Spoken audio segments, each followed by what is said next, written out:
It was there, on the sandy path, where the wind carried the scent of morning, that I felt alive for the first time in years. Who would have thought that a horse could teach me more about freedom than any human being I had ever had in my life? My name is Evelyn.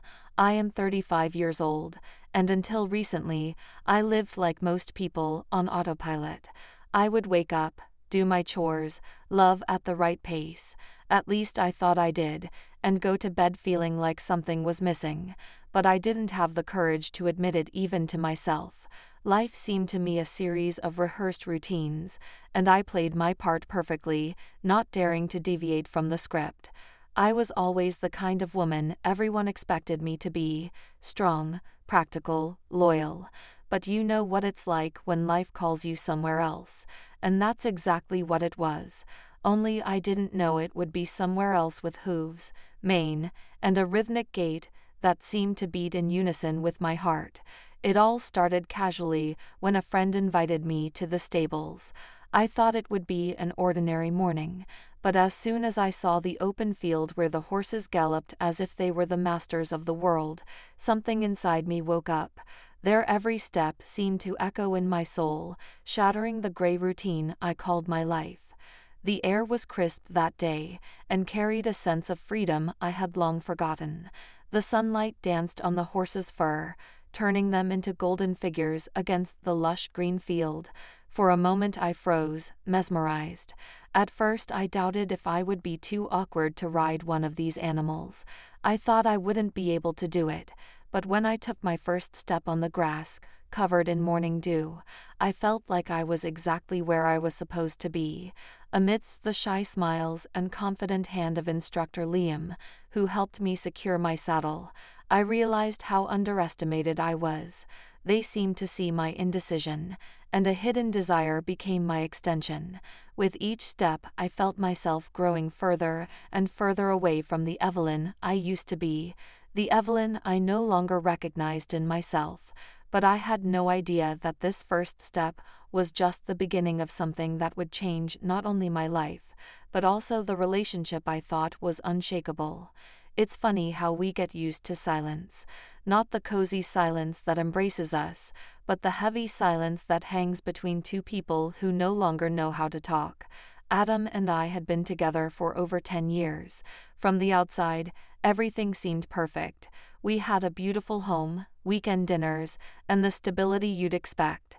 But the truth is, stability can be insidious. It doesn't warn you when it turns into a routine, when kisses become mechanical and conversations become mundane. It was like playing in an empty theater, no audience, no passion. I accepted it, and decided that this is what aging love must look like. We often accept the early signs of estrangement as normal, ignoring the cracks until they become insurmountable. And then I met Nathan. He had an energy that was breathtaking, like he had the whole world in his eyes, and he still found room to really look at me. It was different with him, you know. There wasn't that weight of years of resentment and unspoken expectations. He was easygoing, yet profound at the same time. When he spoke, it was like he had a piece of his soul in every word, and I wondered when Adam and I stopped seeing each other, when our hands, once so close, became strangers. When did we stop being each other's refuge and become passing figures in the same story? At first, I tried to push the feeling away. I blamed myself for the work routine, but every time Nathan looked at me, I felt something I had not felt for a long time, a desire for admiration, a desire to live. It wasn't just about him. It was that he reminded me of myself. Evelyn, who loved to laugh heartily, who dreamed without fear, who believed in love, who made my heart beat harder. Deep down, I knew it wasn't just about Adam. It was about who we had become together, about the version of us that settled for less than we deserved. There are places that aren't on any map, but they can lead us to a slice of heaven. That's exactly how I felt in Nathan's world, as if he had given me the keys to a safe haven I didn't even know I had. Nathan showed me a world that was much more than just horses running through green fields. It was about being one with nature, with animals, with parts of myself that I did not even know existed. He spoke with such passion, explaining every aspect of horse care in detail, as if they were more than just majestic creatures, and to be honest, they were.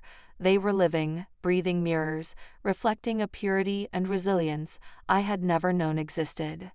I watched Nathan gently stroking the mane of one of them, explaining that each horse had its own personality, its own secrets.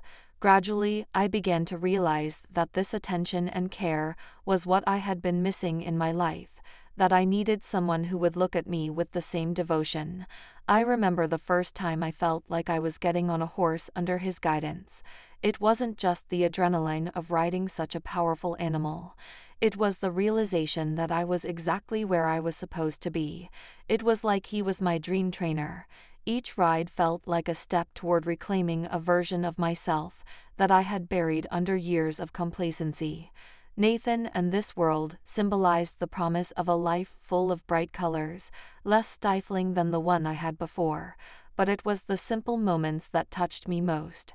Conversations in the shade of the trees, the clatter of hooves in the quiet of the afternoon, his gaze when he thought I didn't notice. It was a pulsing life, full of color and possibility, different from the gray palette I was used to. Every day here was like opening a window to something more. Without noticing, I began to dream of that window more often.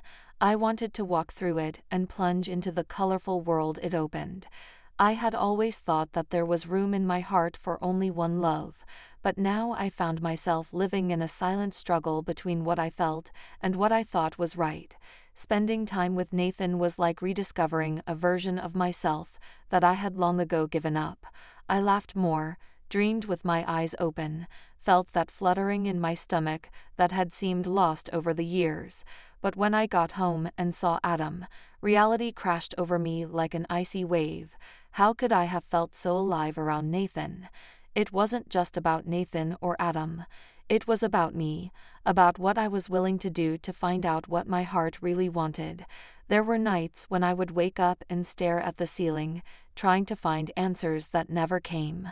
I remembered so many conversations that Adam and I didn't have, so many moments when we chose to stay silent rather than talk about what was really bothering us.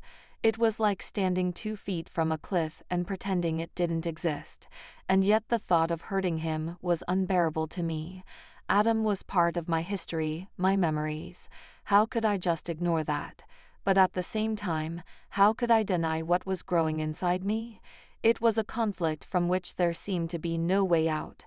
I felt like a rope being pulled in different directions by duty and desire. Some might say the choice is simple, but when the heart gets involved, nothing is simple.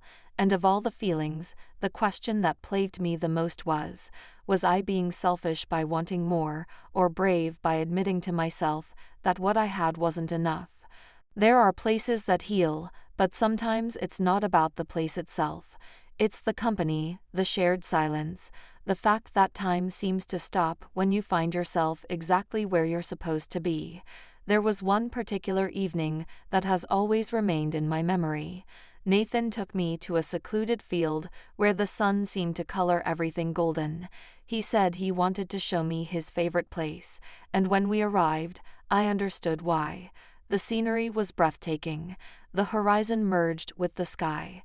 Horses grazed peacefully, and there was a harmony in the air that seemed to come from within. We sat side by side without speaking, and in that silence I felt a connection deeper than words. He seemed to understand everything I was thinking without any explanation. While we were watching the sunset, Nathan began to talk about the dreams he had left behind, about how the stable was not just a job for him, but a legacy he wanted to leave behind. There was a vulnerability in his words that touched my heart. I realized that he wasn't just a man full of energy who had opened up a new world to me. He too carried his scars, his fears, and somehow that brought us even closer together. Our souls seemed to recognize each other through the cracks we tried to hide. That night changed something in me. I knew I was on a dangerous path, but I also realized that such moments were rare. It wasn't just about Nathan, or what he had awakened in me.